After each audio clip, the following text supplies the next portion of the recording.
Shalom, selamat malam Jemaat Mezbah Doa yang dikasihi Tuhan dimanapun berada pada malam hari ini.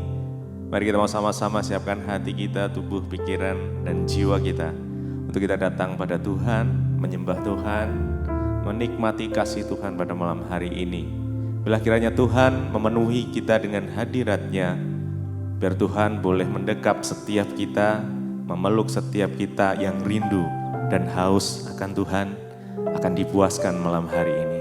Mari kita sama-sama berdoa. Tuhan Yesus, terima kasih. Kami bersyukur kepadamu Tuhan buat malam hari ini. Kami rindu untuk kami menikmati Tuhan malam hari ini. Bila kiranya Tuhan, Kau menguduskan, menyucikan setiap kami. Biar perkenanan-Mu turun atas setiap kami umat-Mu Tuhan. Dimanapun kami berada pada malam hari ini, bagaimanapun apapun kondisi kami pada malam hari ini, kami mau belajar mengucap syukur Tuhan. Kami mau belajar terus berjalan sesuai dengan rencana Tuhan. Ajarkan kami untuk terus Tuhan berjalan bersama dengan Engkau. Biarlah malam hari ini setiap hati yang haus dan rindu akan Engkau boleh dipuaskan. Roh Kudus boleh melawat setiap kami. Mari sama-sama kita datang pada Tuhan. Bawa pujian-Mu, penyembahan-Mu dengan segenap hati, dengan segenap jiwa, dengan segenap kekuatan kita. Mari datang sama-sama. Mari sembah Dia, agungkan Dia. Jika kau merindukan Tuhan pada malam hari ini, ketahuilah bahwa Tuhan lebih rindu menjamah setiap kita. Jesus, Jesus, your praise, your praise. Kami rindukan Engkau Tuhan. Kami rindukan hadirat-Mu penuhi setiap kami. Yesus, Yesus, Jesus. Holy Spirit, Holy Spirit. Rasakan kasih-Nya. Yes, yes, Jesus. Terima kasih ya Tuhan. Oh, terima kasih Tuhan. Kami rindukan Engkau hadir Tuhan.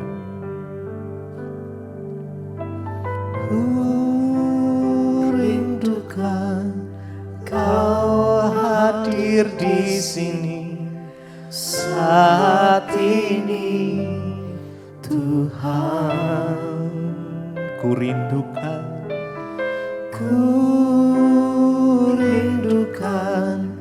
Roh-Mu mengurapi saat ini. Yesus, mari rindukan Dia. Ku rindukan Kau hadir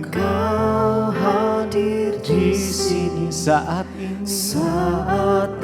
Oh Tuhan, ku rindukan Roh-Mu mengurapi saat ini. Yesus, ku rindukan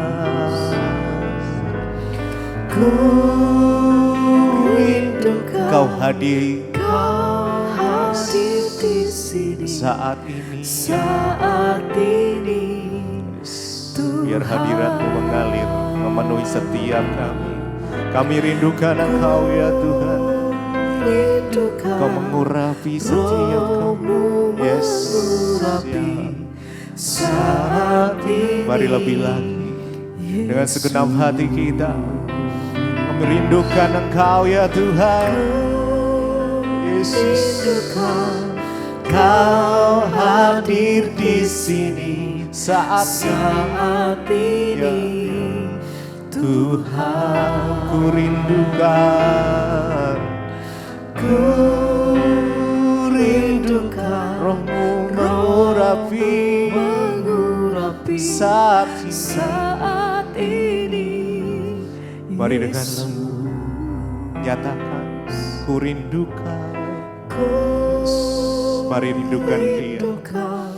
Belah jamahan-Mu ya Tuhan. hadir di sini saat ini. Nikmati kasih Tuhan. Tuhan, Biar Kau peluk setiap kami erat Tuhan. Jesus. rindukan Roh-Mu, Roh-Mu Kau mengurapi setiap kami.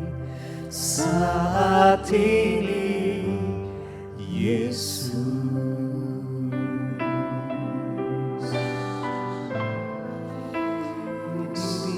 Engkau yang rindu, Engkau yang haus. Mari malam ini datang pada Tuhan, hampiri Dia. Jesus, Jesus, Jesus. Mari rasakan kasih Tuhan. Biar kasih-Mu mengalir ya Tuhan atas setiap kami umat-Mu, dimanapun kami berada malam ini. Yes. Jesus. Kami rindukan Engkau. Kami rindukan Engkau Yesus.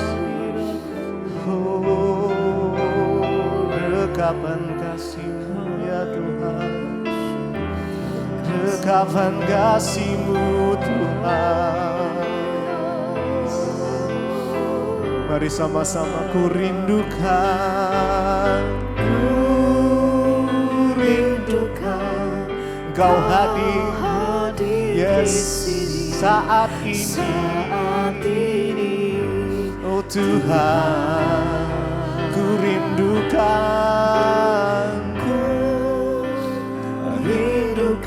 Roh-Mu mengurapi saat ini. Yesus. Mari lebih dalam lagi, rindukan Dia. Ku rindukan Kau hadir Tuhan Yesus. Oh Yesus, Tuhan, ku rindukan Roh-Mu mengurapi saat ini,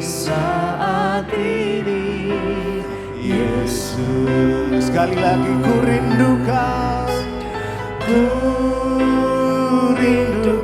Kau hadir di sini saat ini. Tuhan, ku rindukan Roh-Mu mengurapi saat ini, Yesus.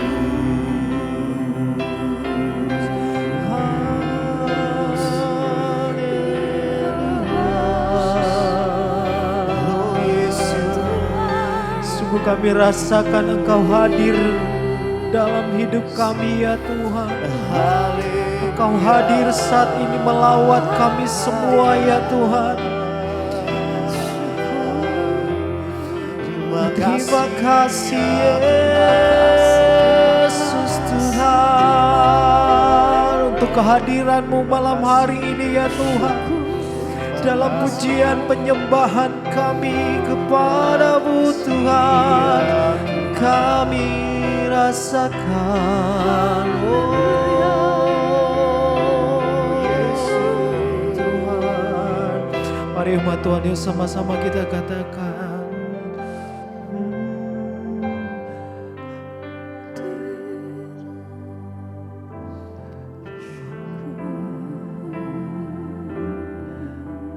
Kau hadir dalam setiap hidup kami ya Tuhan.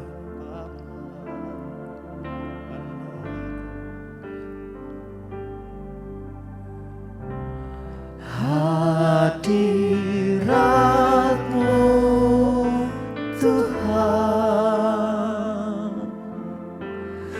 ku rasakan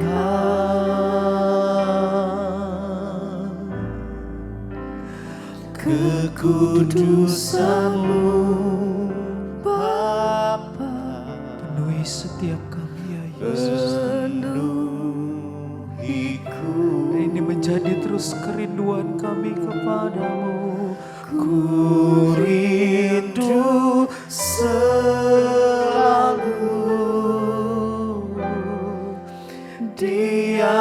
dalam bait-Mu, menikmati kasih, menikmati kasih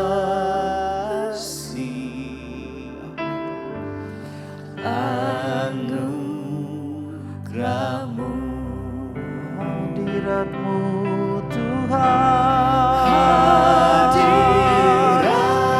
hadirat-Mu Tuhan,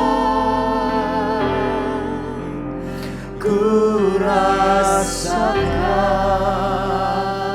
Kekudusan-Mu Bapa, kekudusan-Mu Bapa, memenuhi setiap kami, memenuhi setiap jemaat-Mu yang ada di rumah-rumah ya Tuhan, yang sementara menyembah Engkau ya Tuhan.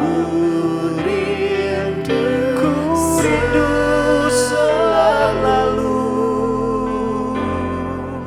diam dalam bait-Mu. Ini alasan kami malam hari ini Tuhan menyembah Engkau ya Tuhan.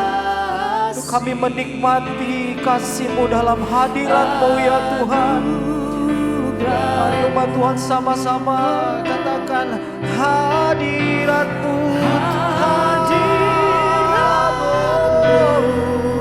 Tuhan, ku rasakan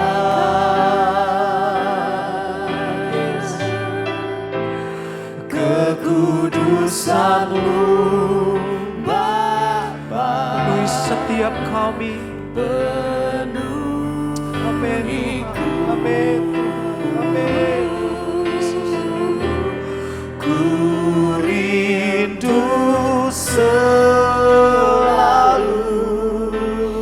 Dan hanya hadirat-Mu yang memuaskan kami. dalam bait-Mu, menikmati kasih Anugerah-Mu. Sekali lagi katakan hadirat-Mu Tuhan. hadirat-Mu Tuhan, ku rasakan Penuhi kami ya Tuhan, urapi kami ya Tuhan. Oh haleluya.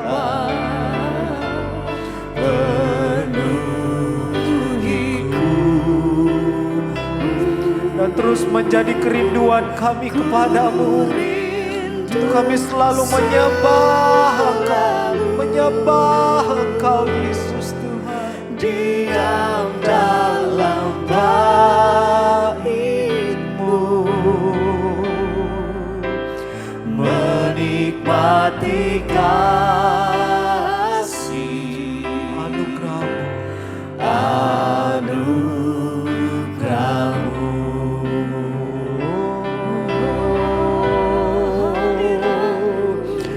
Hadirat-Mu yang memuaskan hidup kami, dan dalam hadirat-Mu kami temukan jawaban.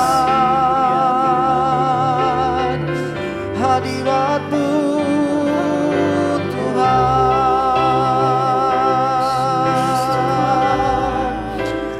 hadirat-Mu yang menjadi segala-galanya dalam kehidupan kami ya Tuhan. Sehingga hadirat-Mu yang terus akan memuaskan kehidupan kami ya Tuhan. Dan hadirat-Mu ya Tuhan yang akan selalu menuntun, yang akan selalu menyertai kami ya Tuhan.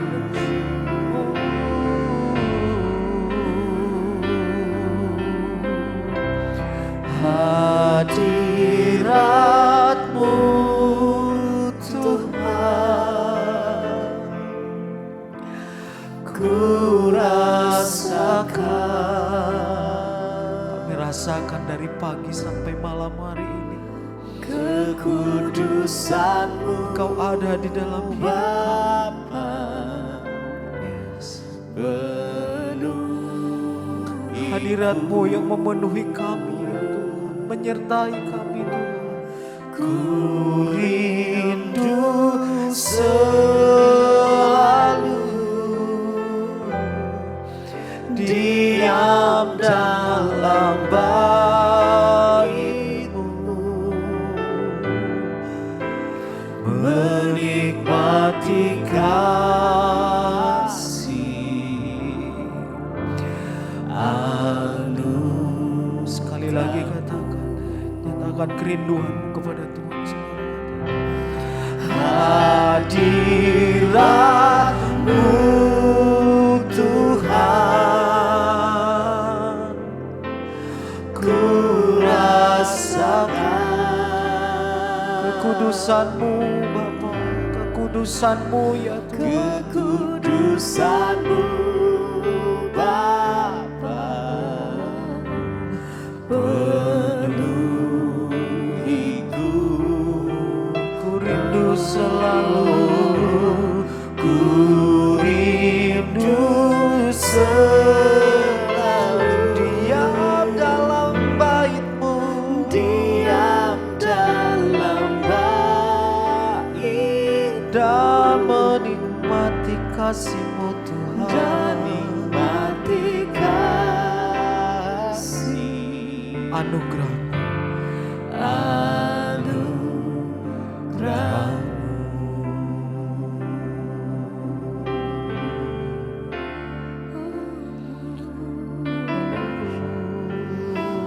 Biar kami mau menikmati kasih-Mu Tuhan. Hadirat-Mu itu yang puaskan setiap hati kami. Biar kasih-Mu yang menjamah setiap hati kami pribadi lepas pribadi Tuhan. Oh, hadirat-Mu kami rindu Tuhan.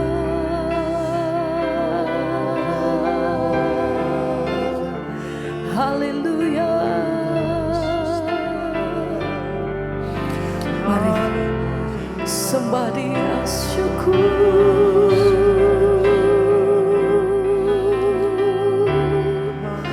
Kami bersyukur, ini pujian kami Tuhan.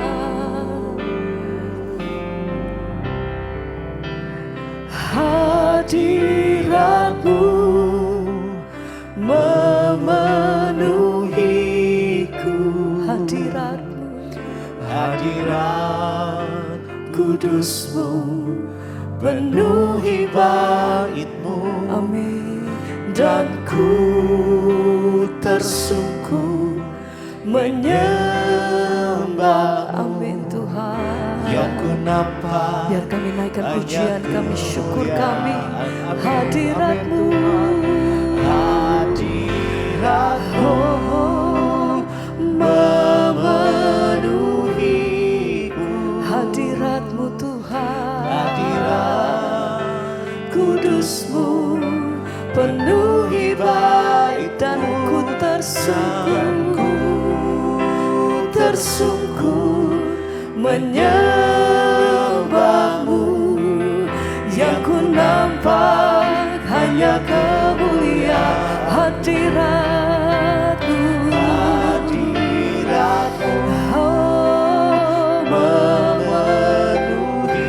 penuhi setiap hati kami. Hadirat-Mu Tuhan, penuhi bait-Mu, dan ku kami tersungkur. Biar setiap pujian kami bagi-Mu Tuhan. Hadirat-Mu Yesus. Hadirat-Mu Mari bersama sembah. Oh, Hadirat kudus Hadirat-Mu penuhi bait-Mu, penuhi setiap hati kami Tuhan. Haleluya. Oh, yang ku nampak hanya kemuliaan-Mu.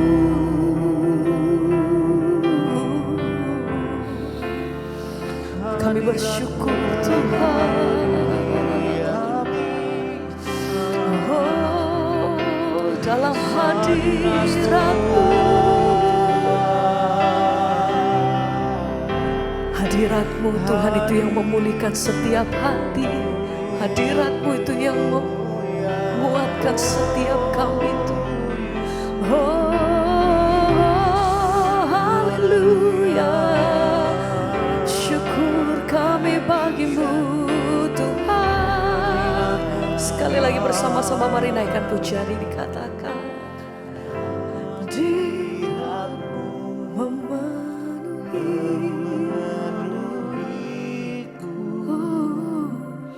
Hadirat kudusmu penuhi baitmu, dan ku tersungkur menyembahmu. Yang ku nampak hanya kemuliaan-Mu. Hadirat-Mu penuhiku Tuhan. Hadirat kudus-Mu penuhi bait-Mu, dan ku tersungkur menyembahmu. Yang ku nampak hanya kemuliaan-Mu.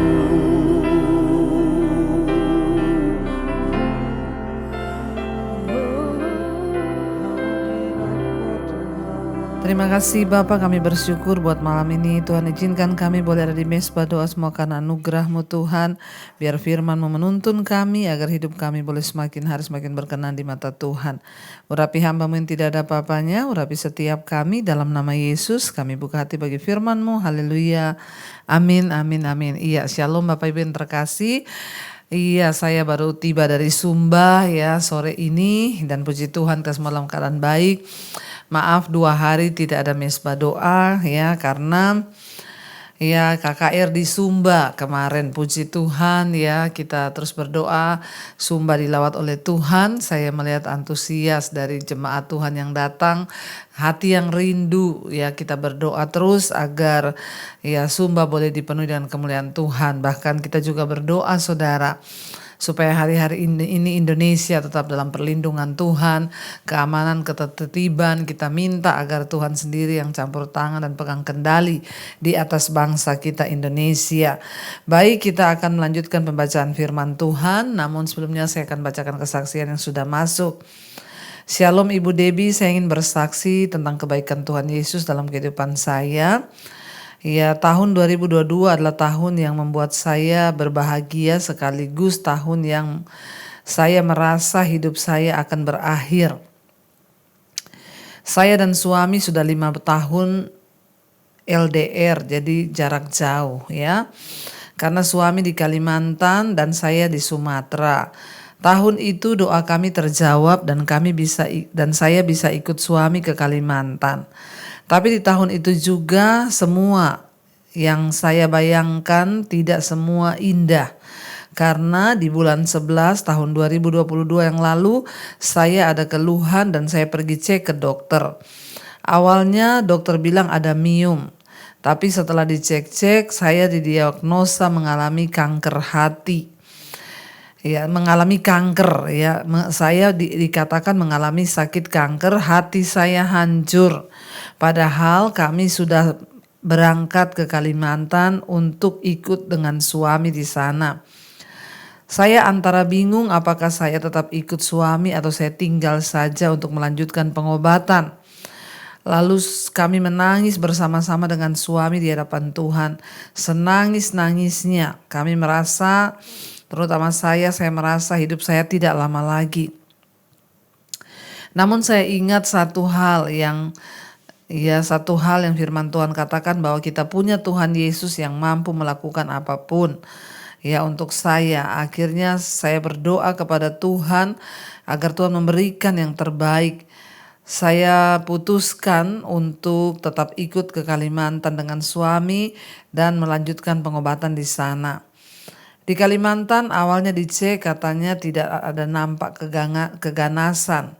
Saya senang sekali saat itu berikutnya lanjut di biopsi dan ternyata dokter berkata bahwa itu ganas. Dan suami sangat drop sekali ketika mendengar ya keputusan dokter, tapi kami tetap berpengharapan. Kami terus berdoa bersama-sama ya, dan akhir keputusan berat pun harus saya ambil.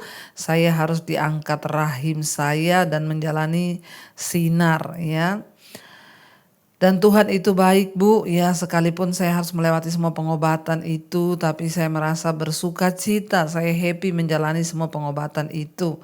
Ya karena saya tahu itu kekuatan dari Tuhan. Puji Tuhan saat ini saya sudah sehat, ya walaupun saya hanya punya anak satu, tapi saya percaya anak ini akan bertambah banyak dan saya percaya saya bisa kembali lagi ke Kalimantan dengan suami saya. Karena saat melanjutkan pengobatan, saya harus kembali ke Sumatera untuk mempermudah pengobatan saya. Tuhan Yesus baik, sangat baik, mujizatnya nyata dalam kehidupan kami. Ya terima kasih Ibu, terima kasih ya Tuhan Yesus. Maaf juga kalau kesaksian saya ini panjang. Doa saya ya semakin semangat menjalani semua ini. Dan saya juga mengucap syukur lewat mesbah doa dan mesbah syukur saya diberi kekuatan. Amin, amin, amin. Ibu tetap kuat ya Bu dan percaya benar apa yang Ibu katakan bahwa hati yang gembira itu obat yang manjur. Ya tetaplah bersuka cita di balik semua proses yang kita alami. Sebab kita percaya bahwa Tuhan itu yang pegang kendali. Baik saudara, kita akan melanjutkan pembacaan firman Tuhan. Kemarin kita sudah membaca Ayub ya pasal yang ke-31. Di mana dikatakan sekali lagi Ayub mengaku tidak bersalah. Terus Ayub merasa dia benar di hadapan Tuhan. Dan memang dia kalau dibandingkan dengan orang lain, Ayub adalah orang yang hidup saleh dan takut akan Allah, saudara. Ya, dan kita lanjutkan sekarang Ayub pasal 32. Ya, Elihu merasa juga berhak untuk mengemukakan pendapat ya. Mereka masih bersaut-sautan ini, saudara. Ya, Ayub pasal 32, maka ketiga orang itu menghentikan sanggahan mereka terhadap Ayub karena ia menganggap dirinya benar. Lalu marahlah Elihu bin Barakhel, orang Bus dari kaum Ram. Ia marah terhadap Ayub karena ia menganggap dirinya lebih benar daripada Allah. Dan ia juga marah terhadap ketiga orang sahabat itu karena mereka mempersalahkan Ayub meskipun ia tidak dapat memberikan sanggahan. Jadi kita lihat di sini saudara ya bahwa Ayub ini memang benar-benar orang baik. Dan ketiga sahabatnya ini tentu harus membuang teori-teori mereka yang menuduh bahwa Ayub itu orang fasik, Ayub melakukan kelaliman dan segala macam sehingga Tuhan menghukum Ayub. Akan tetapi ya bukannya mempertimbangkan ya dari sudut pandang yang lain, sahabat-sahabat Ayub ini mereka malah menghentikan pembicaraan karena mereka yakin bahwa Ayub memiliki satu kesalahan dan dosa yang tersembunyi. Ya, dan karena itu tidak ada gunanya untuk berbicara lagi kepada Ayub jika Ayub tidak mengakui kesalahannya itu. Mereka menuduh terus Ayub berdosa, tapi di satu sisi Ayub merasa dia itu benar karena memang tidak ada dosa yang Ayub sembunyikan ya. Tetapi terus mereka menuduh bahwa ada dosa besar dalam diri Ayub. Ayub mengetahui bahwa dia itu hidup benar di hadapan Tuhan. Ya, dia juga mencoba hidup benar selama ini di hadapan semua orang. Dan dia telah menghindari berbagai ya pikiran atau tindakan-tindakan yang salah. Dia berniat untuk terus menghormati Tuhan dalam kehidupannya. Ya, dan akhirnya saudara dikatakan ya tapi teman-temannya ini terus ya mempersalahkan Ayub sehingga akhirnya Elihu ini datang. Elihu itu menghentikan sanggahan mereka terhadap Ayub ya karena ia menganggap ya mereka itu benar dan mereka malah justru menambah penderitaan Ayub. Ayat 3, ayat 4 dikatakan Elihu menangguhkan bicara sanggahan. Elihu menangguhkan bicaranya dengan Ayub karena mereka lebih tua daripada dia. Tetapi setelah dilihatnya bahwa mulut ketiga orang itu tidak lagi memberi sanggahan, maka marahlah ia. Lalu berbicara Elihu bin Barakel orang Bus itu, "Aku masih muda dan kamu sudah berumur tinggi. Oleh sebab itu aku malu dan takut mengemukakan pendapatku kepadamu." Jadi karena Elihu berpikir mereka ini orang tua, ya dia takut untuk menyanggah dan memberikan nasihat yang benar. Tapi saudara, kita harus percaya firman Tuhan bilang, jangan engkau rendah, ya jangan biarkan orang menganggap engkau rendah karena engkau muda. Tapi jadilah teladan dalam perkataan, di dalam perilaku, dalam tindakan. Sekalipun kita masih muda, jika ada orang tua yang bersalah, ya kita harus menegur, saudara. Itu tidak berdosa, apalagi kita memberikan arahan sesuai dengan firman Tuhan.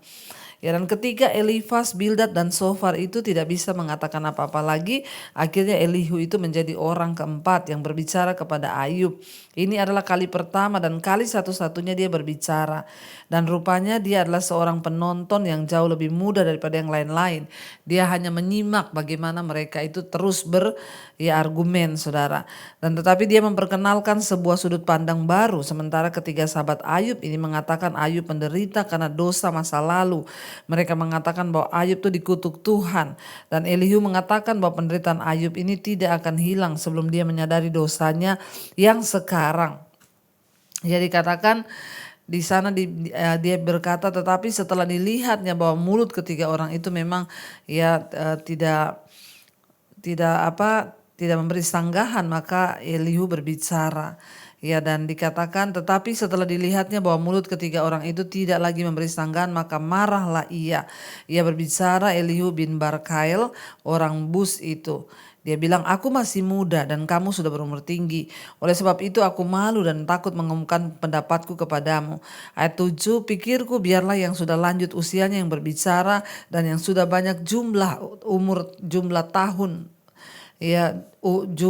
tahunnya memaparkan hikmat. Ya, tetapi roh yang di dalam manusia dan nafas yang maha kuasa itulah yang memberi kepadanya pengertian." Jadi memang biasanya orang tuh makin tua tentunya makin bijaksana karena mereka itu sudah punya pengalaman. Ya, tetapi ternyata ketiga sahabat Ayub itu sudah tua, tapi ya tetap aja mereka tidak punya pengalaman dalam kebenaran. Sehingga Elihu itu harus berbicara kepada mereka. Dia memperkenalkan satu cara pandang baru, mengatakan bahwa bukan hanya karena dosa yang masa lampau. Ayat yang ke-9, "Bukan orang yang lanjut umurnya yang mempunyai hikmat, bukan orang yang sudah tua yang mengerti keadilan. Oleh sebab itu aku berkata, dengarkanlah aku pun akan mengemukakan pendapatku." Jadi memang benar, ternyata kedewasaan rohani, hikmat, kebijaksanaan itu tidak ditentukan oleh umur. Kalau orang itu jauh dari Tuhan, dia gak punya firman, maka percuma walaupun dia tua, tapi dia tidak punya pengenalan akan Allah, tidak ada hikmat dan pengertian. Yang menentukan kita ini dewasa, bijaksana atau tidak itu firman Tuhan, saudara.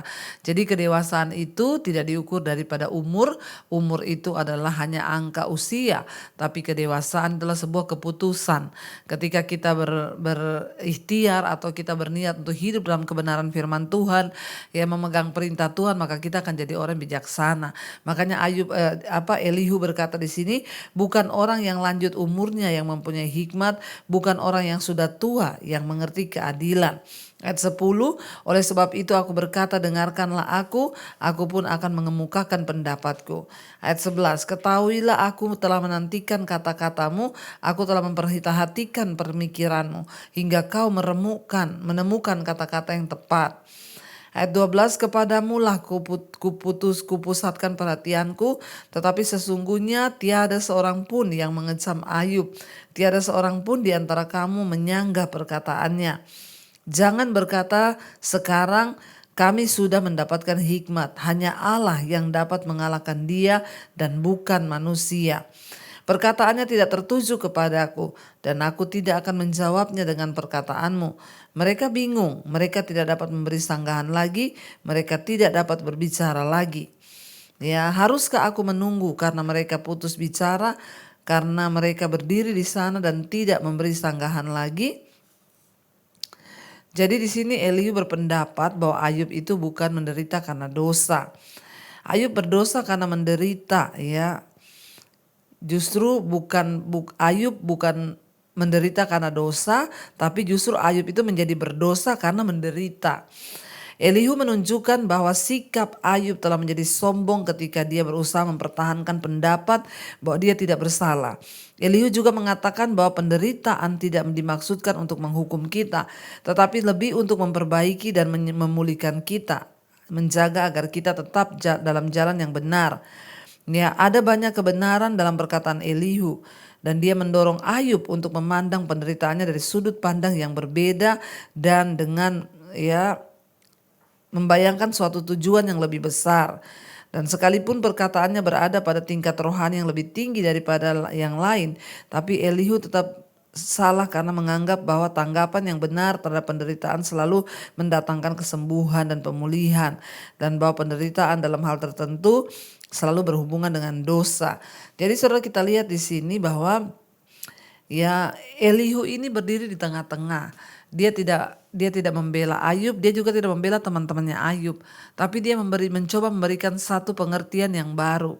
Ya, menurut dia Ayub itu menderita bukan karena dosa, tapi justru penderitaan membuat Ayub berdosa. Ini adalah satu pemahaman yang baru bagi kita semua. Seringkali kita ini hidup benar, tapi ketika mengalami penderitaan justru kita jadi berdosa. Akhirnya Ayub menjadi sombong dengan berkata dia tidak salah, kenapa Tuhan jahat, kenapa begini dan begitu dan begini, saudara. Iya. Ayat 17, aku pun hendak memberi sanggahan pada giliranku, aku pun akan mengemukakan pendapatku karena aku tumpat dengan kata-kata, semangat yang ada dalam diriku mendesak aku. 19, sesungguhnya batinku seperti anggur yang tidak mendapat jalan, hawa seperti kirbat baru yang akan meletup. Aku harus berbicara supaya merasa lega, aku harus membuka mulutku dan memberi sanggahan. Aku tidak akan memihak kepada siapapun dan tidak akan menyanjung-nyanjung siapapun, karena aku tidak tahu menyanjung-nyanjung.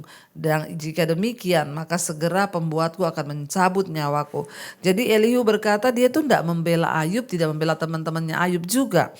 Ya, tetapi roh yang ada dalam dirinya, yang napas yang maha kuasa, itulah yang memberi kepadanya pengertian. Sekedar mengetahui suatu kebenaran tidaklah cukup, saudara. Ya, karena kebenaran itu harus dipraktekkan setiap hari. Elihu mengetahui kebenaran bahwa Allah adalah satu-satunya sumber hikmat yang sesungguhnya. Ya, dan di sini dikatakan bahwa ya meskipun dia mengetahui dari mana asal hikmat, ya, tapi Elihu tidak berusaha untuk mendapatkannya, dan menjadi bijaksana adalah pencarian yang terus menerus seumur hidup. Jangan puas hanya karena mengetahui tentang hikmat, tapi jadikanlah hikmat sebagai bagian dari hidup kita. Jadi menurut Elihu bahwa ya hanya dari Tuhanlah itu sumber hikmat. Ayub tidak boleh mengakui bahwa dia itu punya hikmat, bahwa dia begini berakal budi, sebab semuanya itu datang dari Allah. Dan Elihu berbicara di sini tidak memihak. Dia bilang saya juga tidak akan memuji-muji siapapun, karena kalau aku ini hanya memuji-muji orang maka Tuhan akan mencabut nyawaku. Kita harus bersikap seperti Elihu dalam segala ya persoalan, jangan memihak ke kanan atau ke kiri, tapi kita harus menjadi orang yang berdiri di tengah-tengah, ya, dan memberikan ya nasihat tentang kebenaran firman Tuhan. Kalau ada yang bertikai antara keluarga satu dan yang lain, kita harus berdiri di tengah dan memberikan pencerahan dengan firman Tuhan. Jangan berpihak atau memuji yang salah satu dan berkomplot. Sebagai orang tua, kita harus menjadi penengah bagi anak-anak kita. Ya, sebagai anak kita juga bisa menjadi penengah bagi orang tua kita. Yang penting kita berdiri dalam kebenaran dan tidak dengan kebenaran kita sendiri. Karena itu saudara, perlu bagi kita semua dikuasai oleh firman Tuhan, sehingga hidup kita juga boleh menjadi alat dan kemuliaan bagi nama Tuhan. Kita berdoa supaya kita dipakai Tuhan menjadi alat yang menjadi penengah bagi banyak orang, karena kita ini mengakui bahwa hikmat itu berasal dari Tuhan. Kita akan lanjutkan besok apa kata-kata Elihu itu, kita akan belajar besok, tapi hari ini kita ya sampai di sini dan kita satukan hati, kita berdoa. Terima kasih Bapa, kami bersyukur buat hari ini Tuhan, Engkau yang menuntun kami, Engkau yang membawa kami ke dalam jalan-jalan-Mu, dan kami bersyukur lihat kebenaran firman-Mu Tuhan, kami boleh mengerti akan isi hati Tuhan. Engkaulah sumber hikmat dalam hidup kami. Engkaulah Tuhan yang selalu turut bekerja dalam kami. Persoalan masalah membawa kami semakin mengerti kehendak Tuhan. Jangan biarkan kami berdosa karena penderitaan kami, tapi biarlah kami menjadi orang-orang yang berserah kepada Tuhan dan mengerti maksud Tuhan di balik penderitaan hidup kami. Hamba berdoa untuk setiap anak-anak-Mu, mereka yang sedang adalah masalah, persoalan, pencobaan. Beri kekuatan supaya kami keluar sebagai pemenang, tidak menuduh Tuhan jahat, tidak berpaling dari kebenaran, tetapi sungguh-sungguh berserah hanya pada Tuhan. Terima kasih Bapa, berkati setiap mereka yang ingin keluar dari dosa-dosa. Tuhan beri kekuatan. Yang mengalami masalah di dalam keuangan, hutang piutang, Tuhan juga tolong.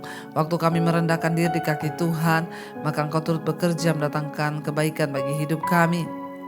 Berkati Tuhan untuk semua anak-anak-Mu yang punya pergumulan, rindu terjadi pemulihan dalam keluarga, rumah tangga, yang ingin keluar dari ikatan-ikatan dosa juga. Tuhan tolong beri kekuatan. Bahkan kami berdoa setiap mereka Bapa yang sungguh-sungguh mau hidup benar, Tuhan juga beri kekuatan. Kami tahu tidak ada perkara yang mustahil bagi Tuhan. Yang mencari pekerjaan Engkau beri yang terbaik. Yang ingin menjual aset, Tuhan pertemukan dengan orang yang tepat juga. Kami juga berdoa Bapa, menyerahkan untuk bangsa dan negara kami Indonesia. Mari saudara, kita bersyafaat bagi Indonesia. Tuhan lawat bangsa kami Bapa. Segala pertikaian, segala kekacauan, segala tekanan yang di bangsa ini kami berdoa Tuhan pegang kendali. Dalam nama Yesus kami halau segala roh-roh perpecahan. Kami halau segala roh-roh pemberontakan atas bangsa ini. Tuhan yang pegang kendali dalam nama Tuhan Yesus. Biarlah bangsa ini semua merendahkan diri di kaki Tuhan. Kami tahu Tuhan yang pegang kendali atas pemerintahan kami. Dalam nama Tuhan Yesus, lindungi bangsa kami. Jauhkan dari kerusuhan, pertikaian. Jauhkan dari pemberontakan. Jauhkan dari gempa. Jauhkan dari murka Tuhan. Kami rendahkan diri kami di hadapan-Mu Bapa. Dalam nama Tuhan Yesus kami mau terus sungguh-sungguh berdoa buat bangsa ini Tuhan. Berkati Presiden Jokowi, wakil seluruh jajaran kabinet. Berkati Tuhan dengan roh takut akan Tuhan. Ampuni dosa pelanggaran di atas bangsa kami. Juga Presiden yang akan baru dilantik juga Tuhan beri roh takut akan Tuhan. Agar bangsa kami ini menjadi bangsa yang diberkati Tuhan. Hujan pertobatan tercurah dari Sabang sampai Merauke. Sehingga orang-orang berbalik datang kepada Tuhan. Meninggalkan jalan yang jahat. Dan Tuhan akan memulihkan negeri kami. Mendengar teriakan kami dan menjawab dari sorganya yang mulia. Berkati juga semua bangsa-bangsa Tuhan. Di 5 benua, Asia, Afrika, Amerika, Eropa, Australia. Lawatan Tuhan tercurah.